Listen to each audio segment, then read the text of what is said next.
तो देवियों और सज्जनों, कैसे हैं आप लोग। उम्मीद है कि आप लोग बेहतर होंगे।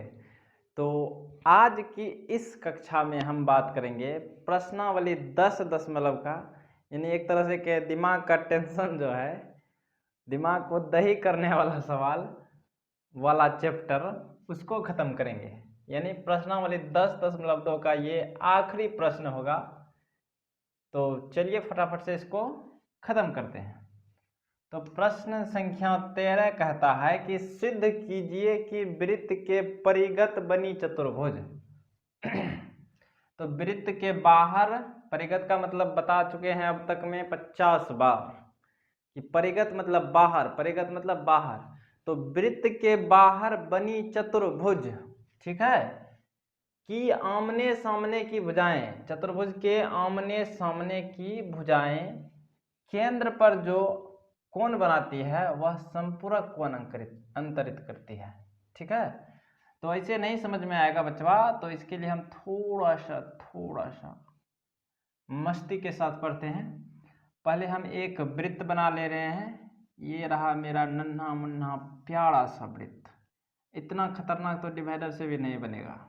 वाह, चलिए ये वृत्त बन गया। अब इसके बाहर हमको चतुर्भुज बनाना है, तो लीजिए भैया चतुर्भुज भी तैयार है।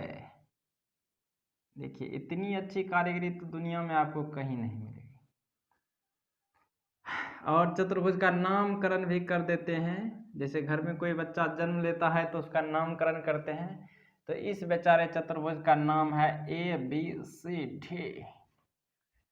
और यहाँ पर देखिए स्पर्श कर रहा है वृत्त को, तो ये स्पर्श बिंदु का भी नाम क्रमशः P, Q, R और S रख देते हैं। ठीक है बच्चों, और केंद्र को मान लेते हैं O। चलिए यहाँ तक हम लिख लेते हैं। यहाँ तक क्या करते हैं, लिख लेते हैं, क्योंकि कुछ लिखे बिना जय जयकार नहीं होती। चलिए लिखेंगे माना कि, का माने हैं, माना कि O केंद्र वाले वृत्त पर, O केंद्र वाला है कि नहीं है वृत्त, O केंद्र वाले वृत्त पर ABCD क्या है, चतुर्भुज है। ABCD एक चतुर्भुज है। इतने चीज तो माने हैं नहीं। तो जो हम माने थे, एक मिनट,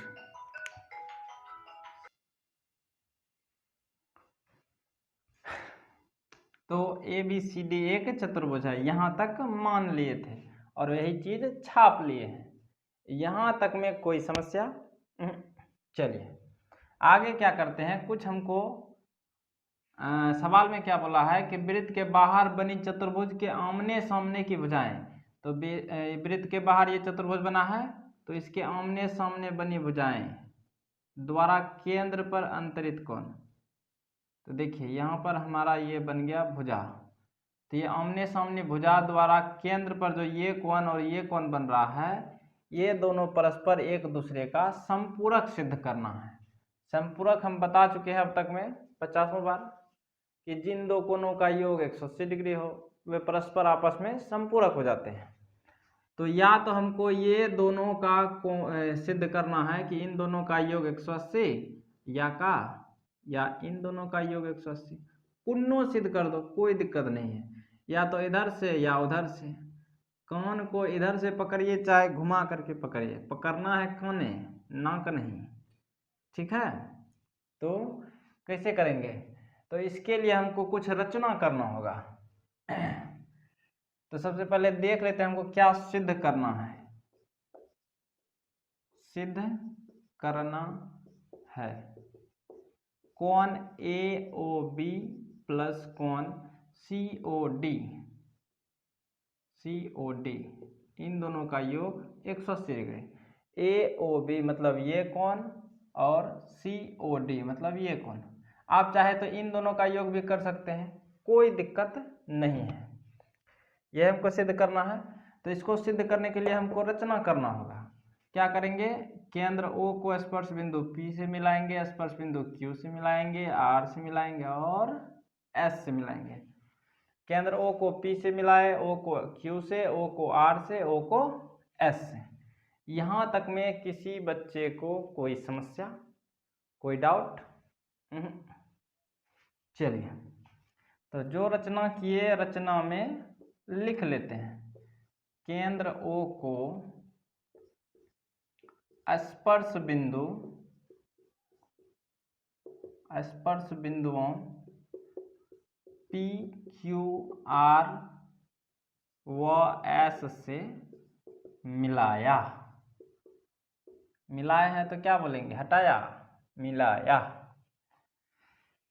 तो जैसे मिला दिए तो यहाँ पर हमको देखिए, अब कोई देखिए यहाँ पर ये हमारा त्रिभुज बन रहा है, ये भी त्रिभुज बन रहा है, ये भी त्रिभुज, ये भी त्रिभुज, मतलब ये जो को यहाँ है केंद्र जो है 8 भागों में बट गया, 1 2 3 4 5 6 7 8, और प्रत्येक भाग जो है त्रिभुज बना रहा है कि नहीं बना रहा है? तो यहाँ पर प्रत्येक भाग के कोण का नामकरण करते हैं। इसको कोण 1, कोण 2, कोण 3, कोण 4, कोण 5, कोण 6, कोण 7, कोण 8, इस तरह से कर दिए। यहाँ तक में कोई तकलीफ कुछ नहीं किए हैं। स्पर्श रेखा को स्पर्श बिंदु को केंद्र से मिला दिए और सब जगह कोण का नामकरण कर दिए। अब क्या करना है कि कोई दो त्रिभुज को सर्वंकष सिद्ध कर दिए, या तो इन दोनों को, या इन दोनों को, या इन दोनों को, या इन दोनों को। ठीक है, कोई दो को सर्वंकष सिद्ध कर देना है। तो कर लेते हैं कोई सा भी। मान लीजिए हम करेंगे AOP और AOS को कर लेते हैं। आपको जो मर्जी है उसको कर सकते हैं, कोई दिक्कत इसमें नहीं है। तो यहाँ लिखेंगे उपपत्ति। तो उपपत्ति में लिखेंगे त्रिभुज AOP तथा त्रिभुज AOS में AOP मतलब AOP ये और AOS ये वाला त्रिभुज। तो इन दोनों को सर्वंकष सिद्ध करने के लिए हमको कुछ दिखाई दे रहा है कि यहाँ देखिए ये हमारा बाहरी बिंदु है और AP स्पर्श रेखा, ये भी AS स्पर्श रेखा। तो वृत्त के बाहरी बिंदु से वृत्त पर खींची गई स्पर्श रेखाओं की लंबाई क्या होती है? समान होती है। क्या होती है? समान। तो यहाँ पर हम कह सकते हैं कि AP और AS क्या होगा? AP और AS बराबर होगा। तो लिखेंगे बाह्य बिंदु से वृत्त पर खींची गई स्पर्श रेखाएं, वृत्त पर खींची गई स्पर्श रेखाएं। चलिए, एक चीज जानते थे तो लिख लिए, और कुछ जानते हैं? नहीं जानते हैं। देखिए AOS और AOP में OA भुजा दोनों में आ रहा है, इसमें भी और इसमें भी। तो OA बराबर OA को AO भी कह सकते हैं, कोई दिक्कत नहीं है। दोनों में है तो इसको लिखेंगे उभयनिष्ठ।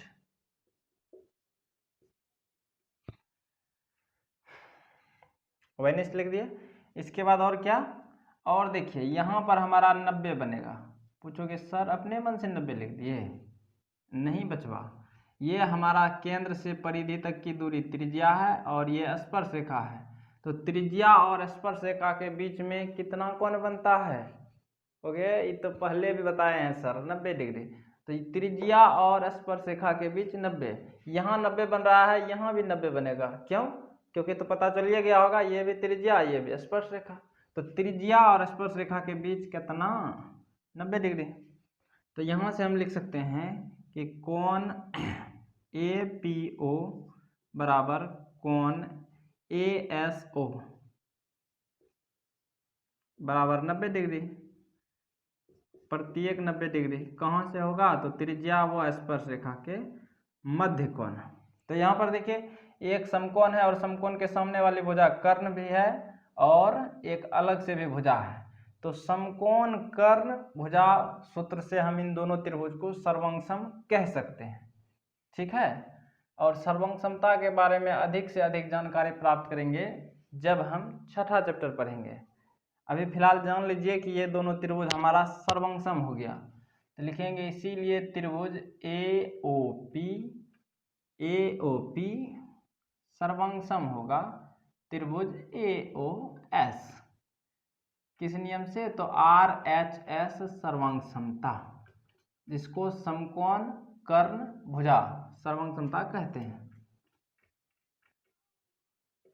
RHS सर्वंगसमता से जब हमको पता चल गया कि ये दोनों त्रिभुज क्या है, सर्वंगसम है, तो RHS सर्वंगसमता कहता है या सर्वंगसमता का नियम कहता है कि अगर दो त्रिभुज सर्वंगसम है तो उसके संगत भाग बराबर होते हैं, संगत भाग बराबर होते हैं, और संगत भाग में उसका संगत कोण भी होगा, संगत भुजा भी होगा।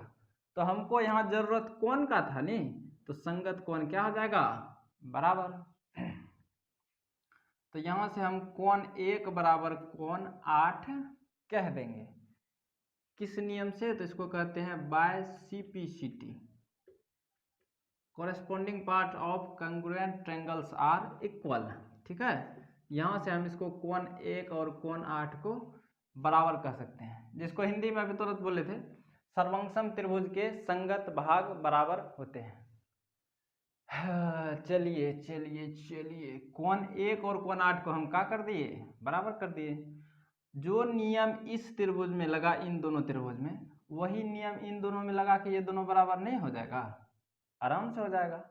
इसमें नहीं होगा तो बोलोगे जी सर इसमें भी होगा, इसमें नहीं होगा तो ये भी काहे छूटेगा बेचारा, इसमें भी हो जाएगा। तो इतना लिखना नहीं है, डायरेक्ट लिख देना है इसी प्रकार, इसी प्रकार।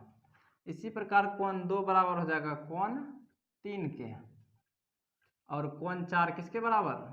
कोण 5 के। कोण 6 कोण 7 के बराबर हो जाएगा। चलिए, इस सवाल का 80% काम खत्म। अब बचा है इसमें 20%। तो 20% कैसे होगा? तो हम एक बात जानते हैं कि त्रिभुज के केंद्र पर कितना कोण बनता है? 360 डिग्री का। तो वही लिख लेते हैं, त्रिभुज के कोण बनाता है केंद्र पर अंतरित कोण का मान कितना होता है? 360 डिग्री। और ये हमारा केंद्र है, और केंद्र बट चुका है 8 हिस्सों में, तो इन 8 का योग कितना होगा? 360 हो जाएगा।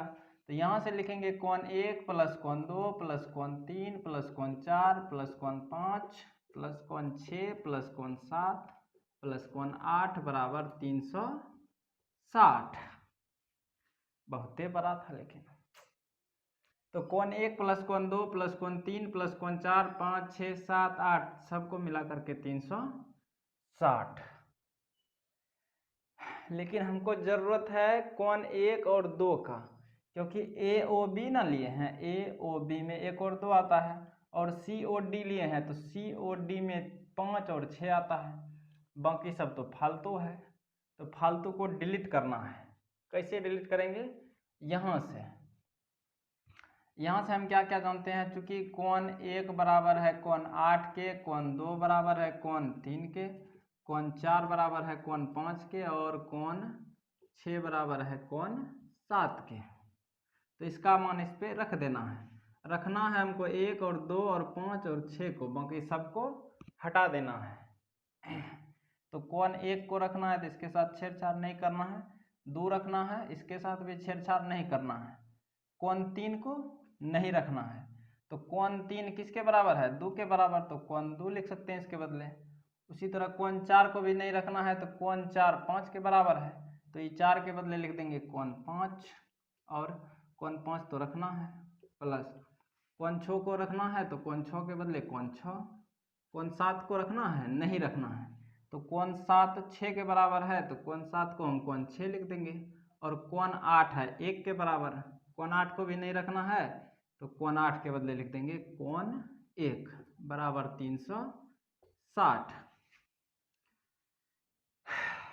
समझ में आया ये चीज? सबको एक जाति में हम बदल दिए।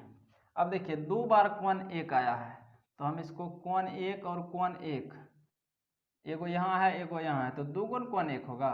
ऐसा नहीं कर देना कि कोण 1 प्लस कोण 1 कोण 2 हो जाएगा और कोण 2 प्लस कोण 2 कोण 4 हो जाएगा। नहीं नहीं नहीं, नहीं